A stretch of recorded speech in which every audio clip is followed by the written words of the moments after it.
माने कि शिक्षा और समाज में कितना पिछड़ापन है उसका वो सर्वे करके उनकी संख्या के आधार पर सरकारें उनको रिजर्वेशन देने का काम करेंगी शिक्षा और नौकरियों में।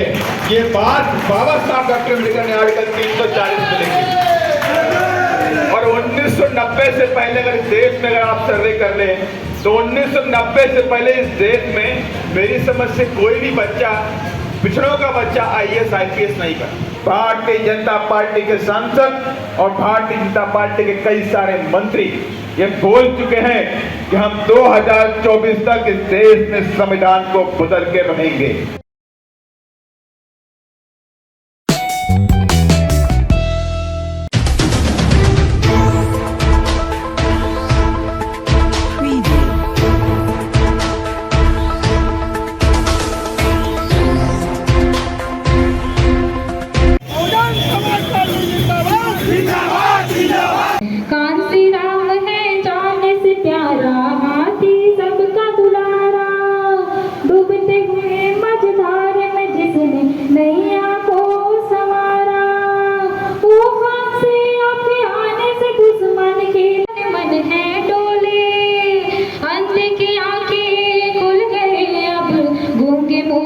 बोले कि दिल्ली हमें जाना है, ये बचपना दिलाना है कि दिल्ली हमें जाना है, ये बचपना दिलाना है।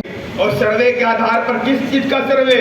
उनकी शिक्षा और सामाजिक बैकवर्डनेस की, माने कि शिक्षा और समाज में कितना पिछड़ापन है उसका वो सर्वे करके उनकी संख्या के आधार पर सरकारें उनको रिजर्वेशन देने का काम करेंगी शिक्षा और नौकरियों में।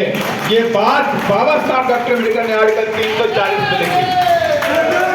और 1990 से पहले अगर इस देश में अगर आप सर्वे कर लें तो 1990 से पहले इस देश में मेरी समझ से कोई भी बच्चा, पिछड़ों का बच्चा IAS IPS नहीं बना। कोई भी बच्चा नहीं बना। हो सकता है हजारों में कई साल में एक आधा निकल गया, वो निकल गया, लेकिन मुख्यता नहीं बन पाए। उनके बच्चे IAS IPS कब बने? जब इस देश के अंदर माननीय श्री कांसी राम साहब ने और बहन कुमारी मायावती जी के अथक प्रयासों से मंडल कमीशन की सिफारिशें लागू हुई, तब जा करके पिछड़ों के बच्चे इस देश में IAS बने, डॉक्टर बने, इंजीनियर बने। आज वो पढ़ लिख करके पावरफुल बन जाते हैं। ये देश किसकी है? ये देश संविधान की। आप यहाँ से विधायक बना करके भेजेंगे और बहन इंदु बंजारे दोबारा उधर रायपुर पहुंचेंगे, हमें पूरा विश्वास है।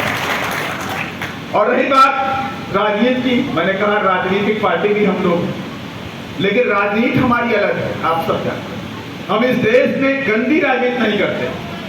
हम राजनीति में राजनीति नहीं करते, हम राजनीति करते हैं सत्ता की। और सत्ता किस लिए चाहिए? सत्ता चाहिए हमें अपने बहुजन समाज के उत्थान के लिए।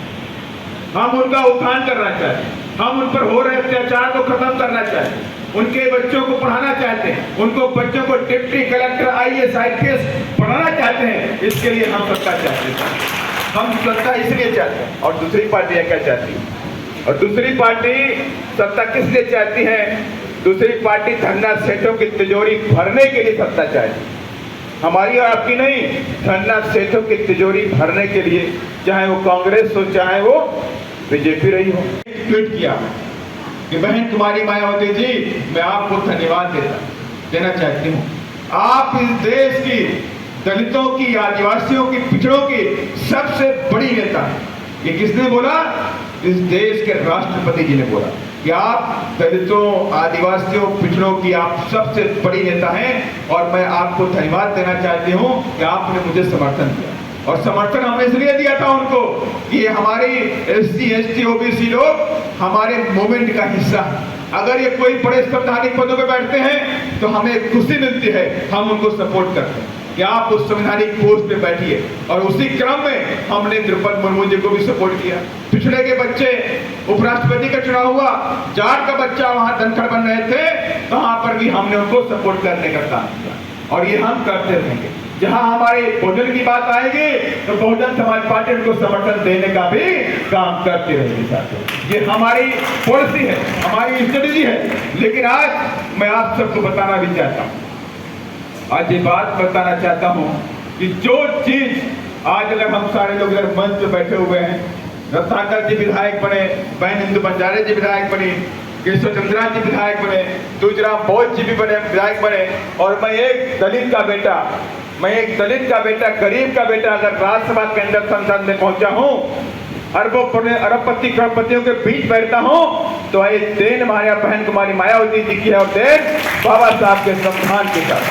ये देन बाबा साहब के संविधान की है। और आज ये संविधान खतरे में है, आज ये संविधान खतरे में है।